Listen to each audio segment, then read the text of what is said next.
Could Bryan Harsin fill another coaching vacancy left by Gus Malzahn? You are Locked On UCF, your daily podcast on the UCF Knights, part of the Locked On Podcast Network, your team every day. Welcome on in to Locked On UCF, your daily UCF podcast. I'm your host, Mike G, and thank you so much for making Locked On UCF your first listen of every day. Joining me as he does every single Monday is my guy, Andrew Gluchov from The Last Word on Sports. He's going to get the first word on our first topic. It's a disappointing end to the season. I don't think there was any such thing as a non-disappointing end to the season, Andrew. Look, a lot of things went wrong. I don't think any of us envisioned a 4-win season for UCF this year. Certainly not the media when we picked this thing at the beginning of the season. I just want to sum up this season for me in your words. How hurt are you by where this ended? Well, I mean, if you keep, hitting someone in the same spot, they eventually stop feeling it. And that's what it kind of came down to is it was the same hits over and over again, the same problems over and over again to the point where you just kind of felt a little bit numb. Is it the worst season ever? No, I've been around UCF football long enough to realize it's not, but it's definitely the worst in the Big 12. Of course, only you had 2 seasons to work from. There was a lot of disappointment, but here's the truth. We've talked about the media selecting teams where they were and how off they were with Oklahoma State, Utah, and Arizona State. They picked UCF 8th. So, I mean, their expectations for UCF were not that high. I think fans had a much higher expectation than anybody else. And I think that was a selling job by Gus Malzahn. Of course, you've got to hype up the season going in. They were a very senior-laden squad. They were going for broke, and, well, they went broke. Yeah, they certainly did go broke. And, again, 4 wins is broke. 4 wins is broke and ugly, Andrew. Look, despite everything that went wrong, one thing that went right this year for UCF was R.J. Harvey. And I think we would be doing UCF fans and our listeners a disservice by not honoring the season that he had. He was the one constant, I think, and a lot of uncertainty offensively in Gus Malzahn's last year as UCF's head coach.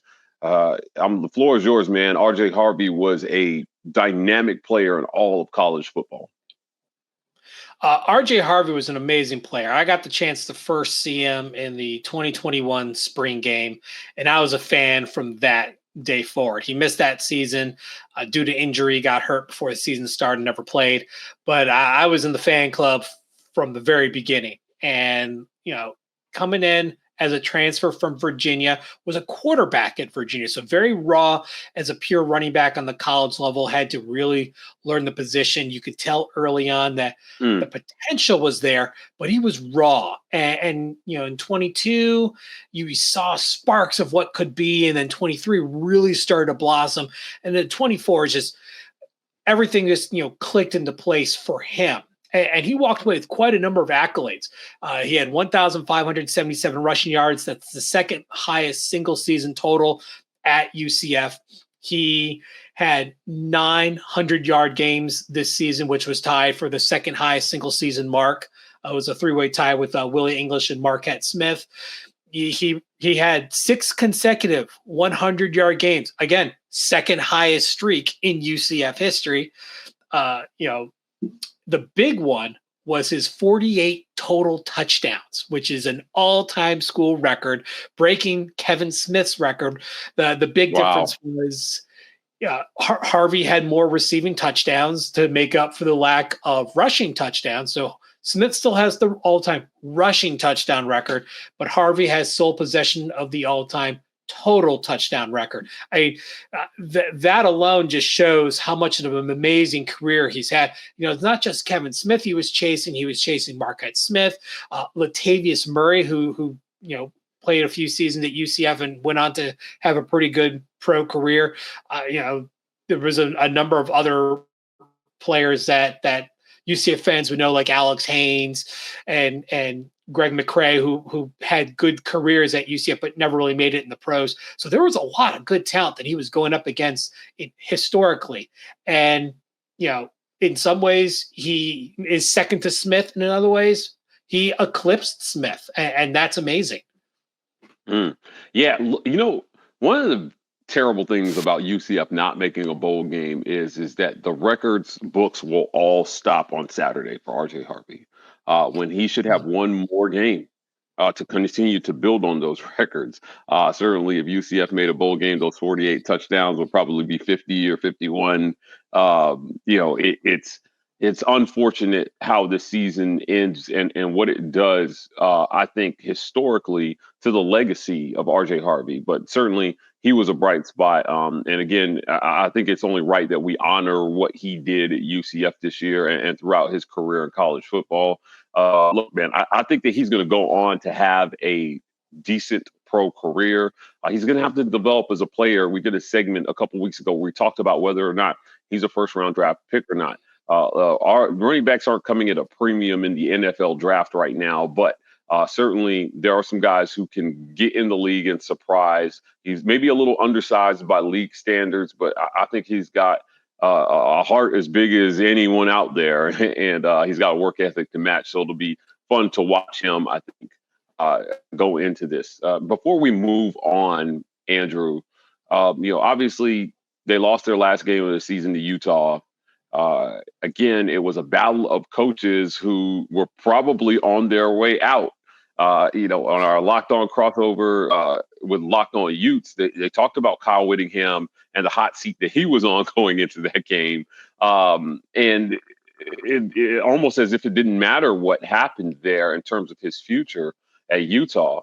What do you think that Gus's legacy is going to be in his, for the years that he spent at UCF? Do you think UCF fans will remember him fondly for what he did and what he tried to do, or will this be just another disappointing season? Since the coaching changes started way back when. I think it depends on what happens next.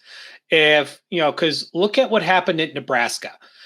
Mike Riley has a bad season. They don't go to a bowl game. They fire him. They bring in Scott Frost. Scott Frost put them through 4+ years of absolute misery. He was terrible. And, they got chased out shortly into his 5th season. And, it took until the next guy, Matt Rule, to finally get them back to a bowl game. So I think it really depends on how the next 2 years go. If UCF is able to quickly recover and get back to a bowl game and start building themselves back up, this is just a blip. If it starts something a little more systemic, he's going to be remembered as the guy who ushered in the dark age. So it really depends on where Terry Mohajir goes with this next hire. Let's talk. We're going to, after the break, we're going to talk a little bit about Gus's decision to resign, not be fired, but to resign. Big difference. What went into that? Yeah, and see where to go from there. But look, guys, let's have a quick word from our sponsors. This episode of Locked On UCF is brought to you by our friends at FanDuel, America's #1 sportsbook. Andrew, the season's over, but there are still playoff games to bet on. And if you want to get some bets in, please go visit our friends at FanDuel. You'll get started with $200 in bonus bets guaranteed when you place your first $5 bet. That's FanDuel.com. Gus has resigned to go be the offensive coordinator at Florida State. Florida State is a dumpster fire right now. Florida State is a complete disaster right now. For a guy who gave up play calling, is going to Florida State to be the OC the right move, or is it a good thing for him without all the other distractions of being a head coach? How do you feel about this move to resign? And I mean, look, Gus kind of saw to do this. You got to kind of see the writing on the wall yourself, don't you? Well, the situation was this. He never wanted to relinquish play calling. He was miserable, He was not happy with the way things were going. He wasn't happy with the direction Tim Harris was taking this. He wanted to do it his way. He couldn't. So here's the problem. Buyout was $12 million as of December 1st, and UCF didn't have that kind of cheese. So he was stuck. It's either leave on your own or be stuck doing this for at least another year. And he was done. You could tell he just wasn't happy. And so agent reached out, looked around. He has a prior relationship with Mike Norvell. Norvell was a graduate assistant for with Gus Malzahn at Tulsa. So there is a relationship there. The offense of Florida State, that was a dumpster fire. And this was an easy opportunity for him to go do what he wants to do. He wants to coach the offense and call plays. And who knows, maybe he'll find the magic again because he doesn't have to juggle all the other BS that's required in today's head coach. There's a reason why Chip Kelly did the same thing last year.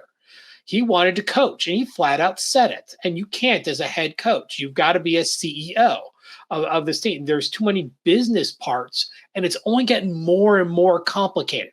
So I think the writing was on the wall and the fact of Gus was looking to get out. But by doing it this way, one, he wasn't fired. UCF doesn't owe anything. In fact, Florida State owes UCF a buyout per the contract, about $6 million. Florida State can eat that. And Florida State wasn't going to move Mike Norvell. His buyout is astronomical. So they're stuck with Norvell. Okay, let's do something to see if we can, do anything, something. Just let me forget the last season, move forward, and let's see how this goes. Gus got, $21 million from Auburn to not coach. He was paid on average about $4 million, or so at UCF on each season. So he didn't need the money. So at this point, it's not about the money. It's about doing what makes him happy. And you know what? I think he did UCF a major solid by doing this instead of just sticking around and being miserable. He left, he allowed UCF to go find a new coach. He's giving them some money in the process. UCF can then use this and turn around and use it as a buyout of their own to get their own, get their next head coach. So, I don't blame Gus for leaving. The dynamics of being a college head coach has changed a lot in just a few years. In fact, I'm surprised there aren't more head coaches considering this.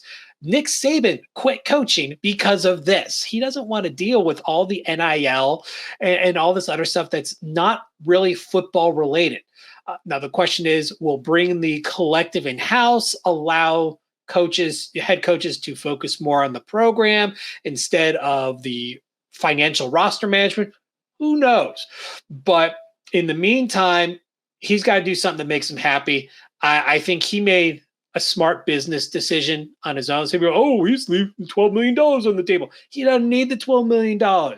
He's got 20 plus sitting in a Swiss bank account just accruing because he doesn't need to do all this other stuff. So I mean, firsthand that buyout, that setup in the Auburn contract was absolutely ridiculous. No right of offset in that contract. So I mean, that 21 mil, that's all Gus's money.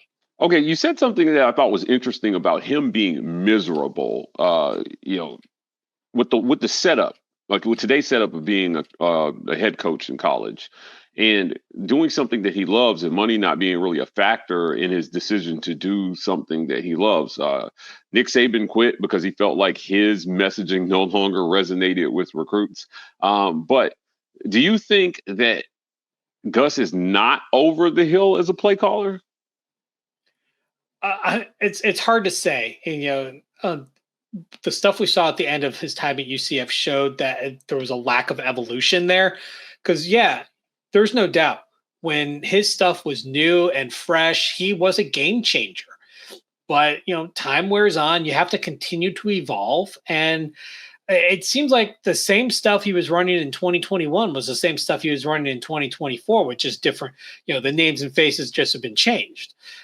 This was a team that it wasn't growing.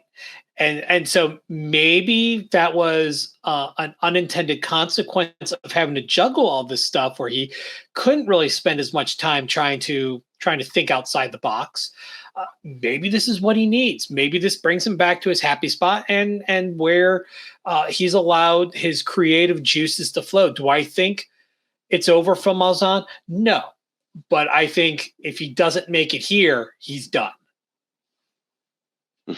Well, look, UCF has to answer the question about who's next. We're going to talk about something interesting that you tweeted today, Andrew, right after a quick word from our sponsors. This episode of Locked On UCF is brought to you by our friends at Game Time. Andrew, Game Time has a new feature called Game Time Picks that really takes the fluff out of choosing tickets for your favorite event. Look, guys, here's how it works. They've got Game Time curation, which makes it easier to save more on sports, concerts, comedies, and theater. All in pricing. This is my favorite thing. Toggling on this feature shows all the fees up front, so you don't get any surprise fees at checkout. I hate going to check out and finding out it's $50 more than what I thought I was going to pay. You get panoramic seat views from your seat in your app before you buy, and they have a low price guarantee, or Game Time will credit you 110% of the difference. Your purchase is covered with the most flexible customer service policy in the ticketing industry. Take the guesswork out of buying tickets with Game Time Picks. Download the Game Time app and use code LOCKEDONCollege for $20 off first purchase. Andrew, you have a theory. You tweeted something earlier that piqued my interest about potential direction UCF could go with the head coaching job in the absence of Gus Malzahn.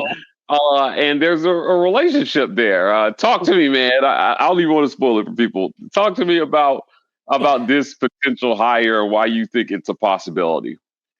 Well, I did it as I posted. There's no science to this.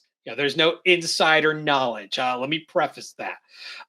But I tweeted that Bryan Harsin, the former Boise State and Auburn head coach, would be an intriguing guy because he has a prior relationship with Terry Mohajir, the UCF athletic director. As we know, relationships are huge when it comes to these kind of hires. Gus Malzahn and Mohajir had a relationship at Arkansas State. That's what led to the hire in 2021.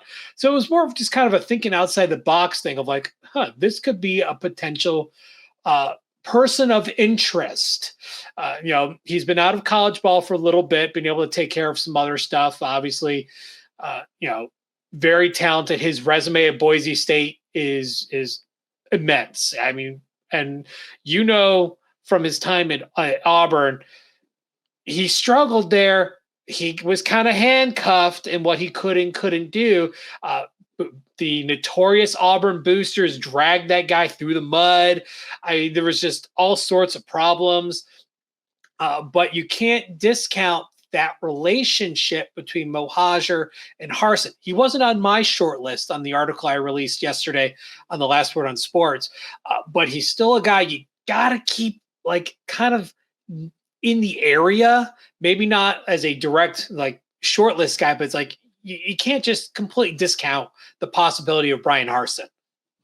Yeah, look, I think the view in coaching circles is that what happened to Bryan Harsin at Auburn was an affront to all coaches. Auburn fans see, I think, his tenure there differently than people in coaching circles, in those administrative circles. Look, I quite frankly, there was a lot of people who believed that Bryan Harsin got a raw deal. Now, could UCF be a potentially good fit for him? That's an interesting question, and I'll be interested to see how the relationship leverages here when Mr. Terry picks the new coach. But I know UCF fans will be on pins and needles waiting to see who the new guy is. We're going to be here to cover every single minute of it. Before we get out of here, Andrew, I'm going to give you the last word, Andrew, from the Last Word on Sports, man. Tell people where they can find you. You can catch me on Twitter /X/Blue Sky at StatBoyDrew. As I said, I just posted yesterday my short list of coaches. I put a few on there, and let me be, making the fact, say no to Scott Frost. Well, say yes to Locked On UCF, guys. Thank you for making Locked On UCF your first listen of every day. For your second listen, go check out our friends over at the Big 12, Locked On Big 12. You can find them on YouTube at Locked On Big 12 or wherever you listen to podcasts. Our guy Drake Toll leads the conversation in conference realignment news and pulls no punches when talking about every team in the Big 12. Again, you can find them on YouTube or wherever you listen to podcasts. You can find us right here on Locked On UCF tomorrow.